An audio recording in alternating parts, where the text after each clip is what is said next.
यीशु मसीह का जन्म एक अद्भुत और प्रेरणादायक कहानी है जो ईसाई धर्म के आधार का महत्वपूर्ण हिस्सा है। यहूदी राज्य में मरियम नामक एक युवती को स्वर्गदूत गब्रियल ने दर्शन दिए और कहा कि वह परमेश्वर के पुत्र को जन्म देगी। मरियम ने विश्वास और समर्पण दिखाया। थोड़े समय बाद यूसुफ और मरियम ने बेथलहम की यात्रा की, जहां यीशु का जन्म हुआ। उस रात चरवाहे अपने भेड़ों की रखवाली कर रहे थे। तभी स्वर्गदूत ने उन्हें यीशु के जन्म की खबर दी। चरवाहे आनंदित होकर गुफा में गए और यीशु को झूले में सोते हुए देखा। पूर्व से 3 विद्वान तारे का अनुसरण करते हुए यीशु के पास आए और उसे सोना, लोबान और गंधरस भेंट किया। ये उपहार उनके दिव्य स्वभाव का प्रतीक थे। हेरोदेस राजा ने यीशु को मारने का आदेश दिया, इसलिए यूसुफ को सपने में चेतावनी मिली और वह मरियम और बालक यीशु को लेकर मिस्र चले गए। जब हेरोदेस की मृत्यु हुई तो परिवार वापस लौट आया और नासरत में बस गया। यीशु ने अपने बचपन से ही असाधारण बुद्धिमत्ता और ज्ञान दिखाया। एक बार जब वह 2 साल के थे तो मंदिर में धर्मगुरुओं के साथ चर्चा करते हुए उन्होंने गहरी समझ का परिचय दिया। यीशु ने अपने जीवन के पहले 30 साल साधारण रूप से बढ़ते हुए और बड़ी का काम करते हुए बिताए। जब यीशु लगभग 30 वर्ष के हुए तो उन्होंने यरदन नदी पर जाकर यूहन्ना बपतिस्मा देने वाले से बपतिस्मा लिया। उस समय आकाश खुल गया और एक आवाज आई, यह मेरा प्रिय पुत्र है जिससे मैं प्रसन्न हूं।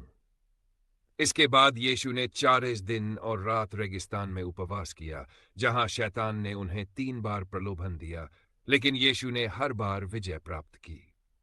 यीशु ने गलील में प्रचार करना शुरू किया और अपने 12 शिष्यों को चुना। उन्होंने अपने पहले चमत्कार में काना में शादी के उत्सव में पानी को शराब में बदल दिया। इसके बाद उन्होंने बीमारों को चंगा किया, अंधों को दृष्टि दी और पापियों को क्षमा किया। उनके उपदेशों ने लोगों को जीवन का सच्चा अर्थ समझने की प्रेरणा दी। उन्होंने पहाड़ी उपदेश के दौरान धन्य है वे का संदेश दिया, जिसमें दया, नम्रता और शांति का महत्व बताया। यीशु ने समुद्र पर चलने और 5 रोटियों और 2 मछलियों से हजारों लोगों को भोजन कराने जैसे अद्भुत चमत्कार किए। इससे उनकी ख्याति दूर दूर तक फैल गई। हालांकि फरीसियों और धर्मगुरुओं को यीशु का संदेश खटकने लगा। उन्होंने यीशु पर ईश्वर के नाम का दुरुपयोग करने का आरोप लगाया। इस बीच यीशु ने यरूशलेम की यात्रा की, जहां लोगों ने उन्हें राजा के रूप में स्वागत किया।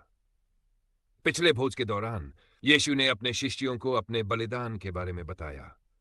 उन्होंने रोटी को अपने शरीर और दाखरस को अपने खून के प्रतीक के रूप में प्रस्तुत किया।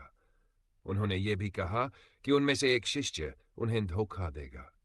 जैसा कि यीशु ने भविष्यवाणी की थी, उनके शिष्य यहूदा इस्करियोती ने उन्हें चांदी के 30 सिक्कों के बदले में धोखा दिया। गतसमनी के बगीचे में प्रार्थना करते हुए यीशु को सैनिकों ने पकड़ लिया। उन्हें यहूदियों की परिषद और रोमन गवर्नर पिलातुस के सामने प्रस्तुत किया गया।